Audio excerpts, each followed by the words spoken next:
Et si je vous dis qu'après les dauphins roses en Amazonie, on peut trouver des ours à lunettes en Équateur? Encore un mythe? Eh bien, vous allez être surpris par ce nouveau pays.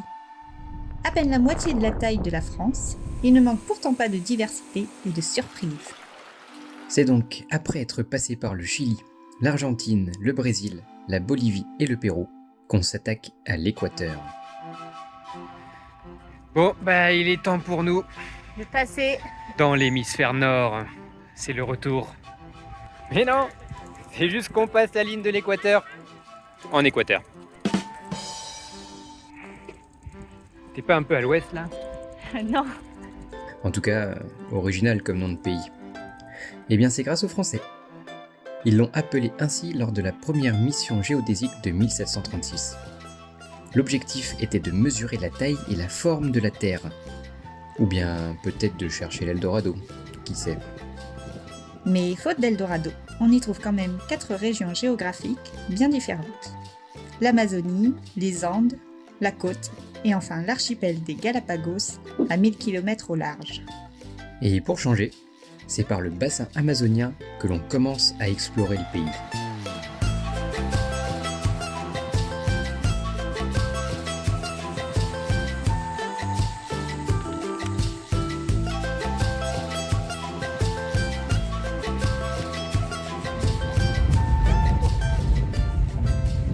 Sauvage.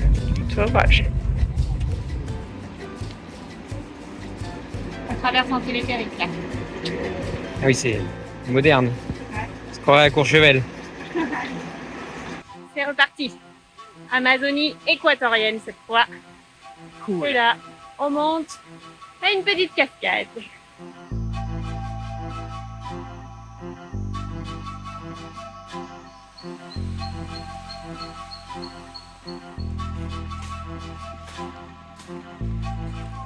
L'Équateur, c'est réputé pour être le paradis des ornithologues.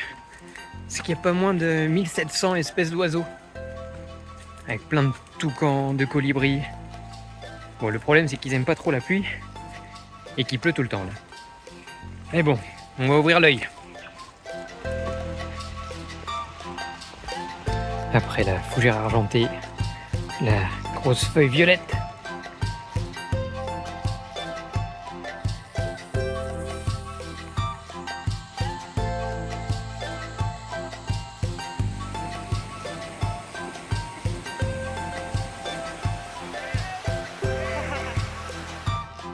Pas mal, ce petit poisson d'Amazonie. Allez, salut!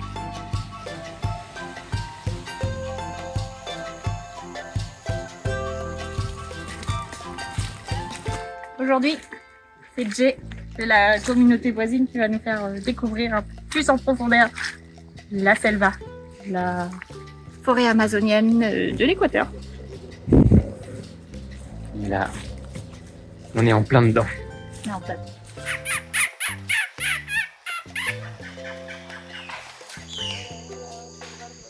Nosotros en Quichua le llamamos Ishpamoyo. Voilà, quand t'as un petit creux dans la jungle. Encore une petite palme. Ouais, alors bon app. Hein. allez, apéro, Trop bon. pas mal. Ça, c'est la paratoquilla, le palmier utilisé pour la fabrication des chapeaux Panama. Sa tige produit de belles fibres qui sont tressées à la main pour former le chapeau emblématique de l'Équateur. Et c'est dans ce palmier pic-pic que l'on trouve les larves. Pour les protéines. Trouver Un haut lieu spirituel qui choisit ici. Chargé d'énergie. ici qui viennent faire un peu de chamanisme. Chaque communauté a ses pratiques spirituelles et médicinales, souvent liées aux plantes de la selva.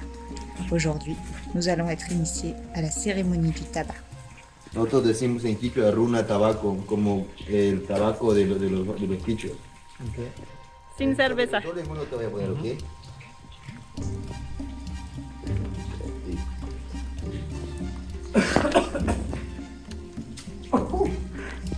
Oh, ça coule dans le...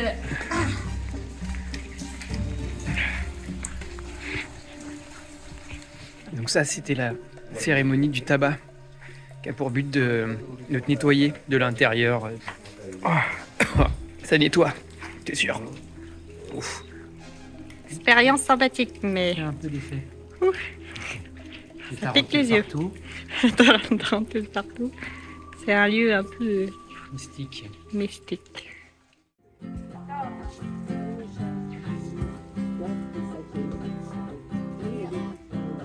On a passé de très bons moments dans les communautés, à découvrir traditions, coutumes et savoir-faire. On se croirait presque à la maison. Allez, on compte sur toi.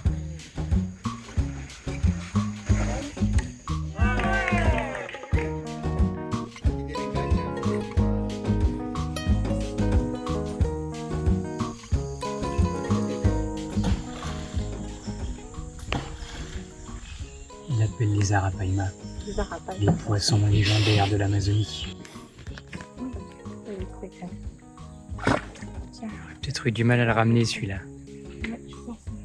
Allez, maintenant qu'on a bien profité de l'Amazonie, on part au cœur du pays pour y découvrir ses montagnes.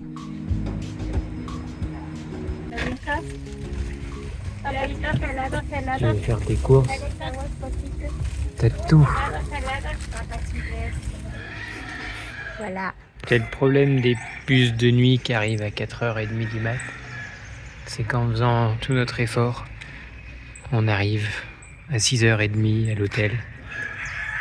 Mais c'est fermé quoi. Voilà. Souvent, Ils dorment. on n'a pas de chance et il n'y a personne. Maintenant. Donc, bon, Donc il faut qu'on trouve un café. Et même les cafés, ils sont on fermés. ouvre à pour 9h.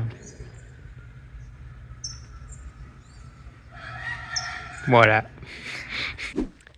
Ce qui est sympa avec la montagne, c'est la vue. l'instant. Beau, hein? Ouais. Oh, le beau volcan. Oui, venez voir. La Sierra, ou les Andes équatoriennes, présente une succession de volcans culminant à plus de 6000 mètres, de cascades et de reliefs torturés par le vent et le froid. Voilà, une jolie caldeira. Et un peu venteuse. Très très très beau.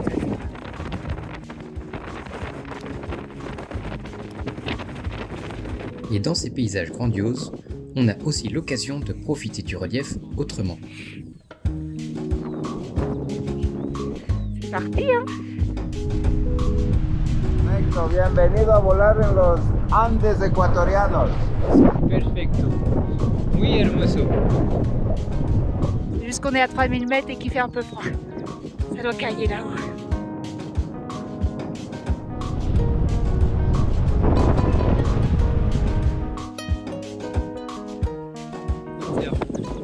Vue de haut, ça change.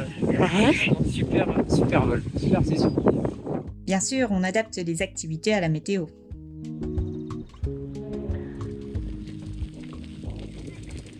Petit tour de bicyclette.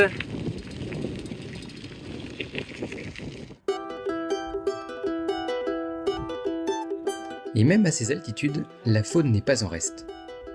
Saviez-vous que rien qu'en Équateur, on compte plus de 130 espèces de colibris? Et ce n'est pas tout.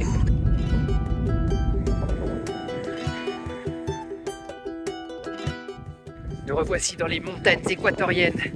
3500 mètres d'altitude, fraîcheur extrême, mais objectif extrême. On va chercher l'ours. Mhm. L'ours à lunettes. Trouvé. Non.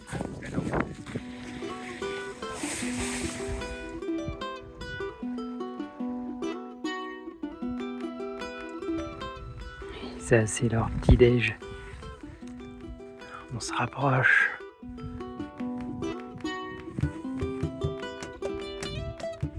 Viens de voir. Un ours à lunettes. Il est planqué. Juste là. Mais il est vachement loin, on va essayer de se rapprocher.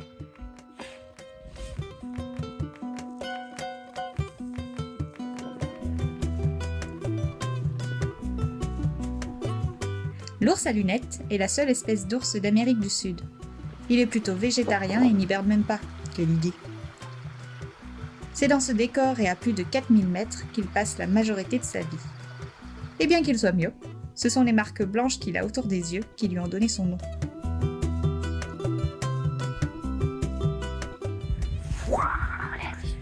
C'était incroyable. Juste à côté. Il a descendu la colline, il s'est approché et tout. Et après, il a eu peur parce qu'il nous a dit. C'était trop bien. Et tant que la chance est de notre côté, autant en profiter.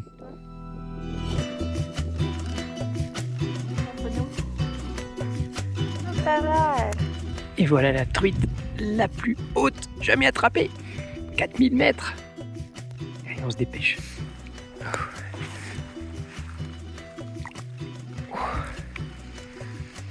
Waouh. Trop bien.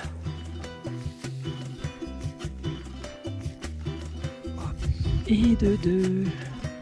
On aurait pu se faire un barbecue.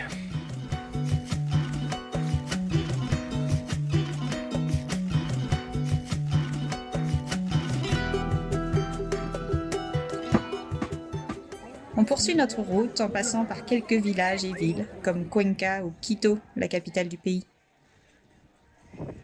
On n'aura pas l'occasion de découvrir la zone côtière, mais la prochaine étape s'annonce encore plus intense. Direction un archipel mystérieux dont seul le nom évoque l'aventure, la découverte et le bout du monde.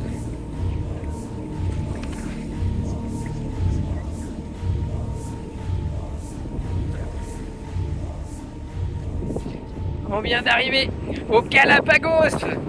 Allez. On devrait encore découvrir des paysages et des petits animaux. Intéressant. Et uniques.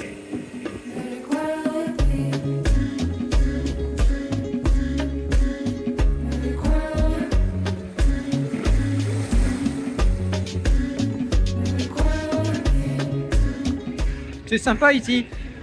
Les lions de mer pour la sieste. Oui, on partage la ville avec les lions de mer, Sur les les bains de soleil. pélicans. Sympa. Les Galapagos, c'est un archipel qui est composé d'un petit paquet d'îles. Et On a atterri sur une première. voilà, donc là on a fait une petite escale à Santa Cruz. Et maintenant, direction la plus grande île, Ça s'appelle Isabelle. Isabella. Il est 5h du mat. Ouais, comme d'hab.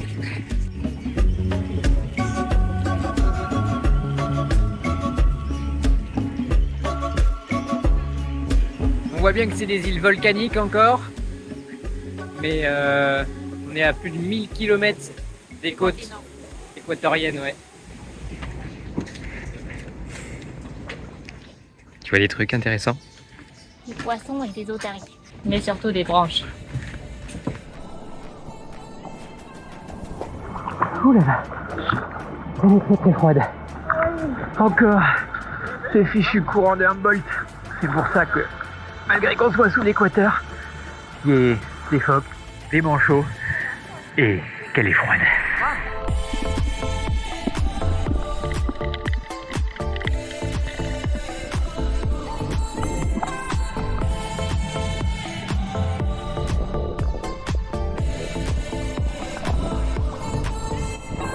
On est dans des failles de lave.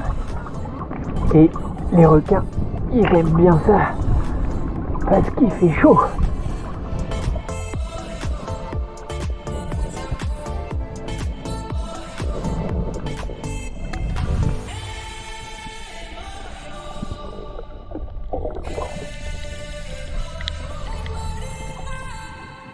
Ce sanctuaire océanique était un repère de pirates il y a 500 ans.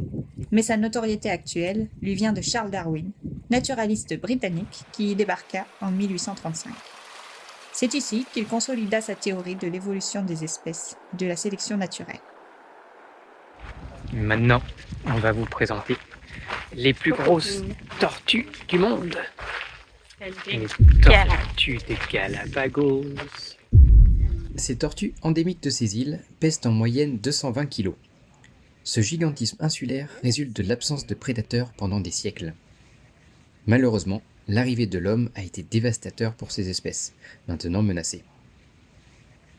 Ici, nous sommes dans un centre qui les protège et les élève afin de les réintroduire. Un gros travail consiste à sensibiliser la population sur l'importance et la fragilité de ces animaux. Grâce à ce centre, on en retrouve à nouveau dans leur milieu naturel. Alors on voit que celles-là, elles ont une carapace plus plate, avec le petit col qui monte là. Et en fait, c'est qu'elles ont été séparées de leur colonie suite à une éruption volcanique. Et elles ont dû s'adapter à un nouvel environnement plus aride et avec des plantes plus hautes comme les cactus et les buissons. C'est un parfait exemple de l'évolution par la sélection naturelle, la théorie de Darwin. Une théorie sur l'évolution des espèces.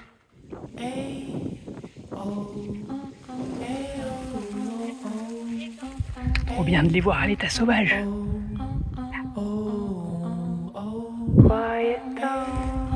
Sympa.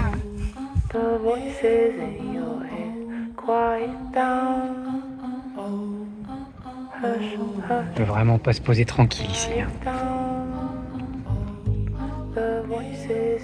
Une autre bestiole qui grouille ici, c'est l'iguane marin, le seul lézard de mer.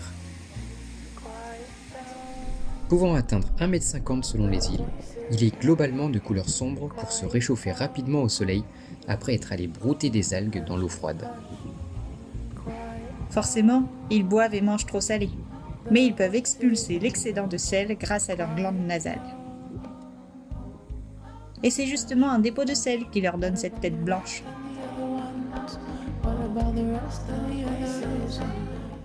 Allez, dernière expédition, l'île de Tortuga.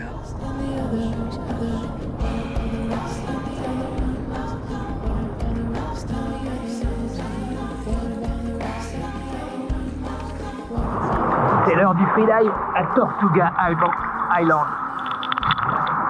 On cherche les gros. C'est assez mystique.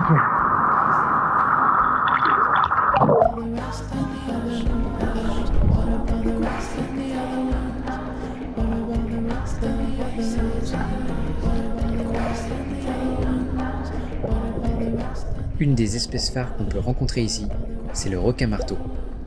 Et là, entre la visibilité, la houle et le froid, c'était vraiment pas gagné.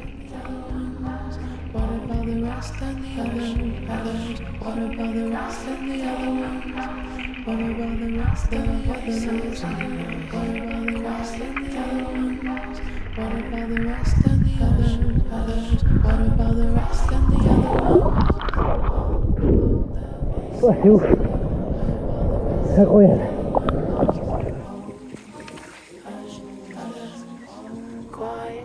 Cela conclut notre découverte de l'Équateur, petit pays au sein de l'Amérique du Sud, mais riche en aventures et en émerveillements.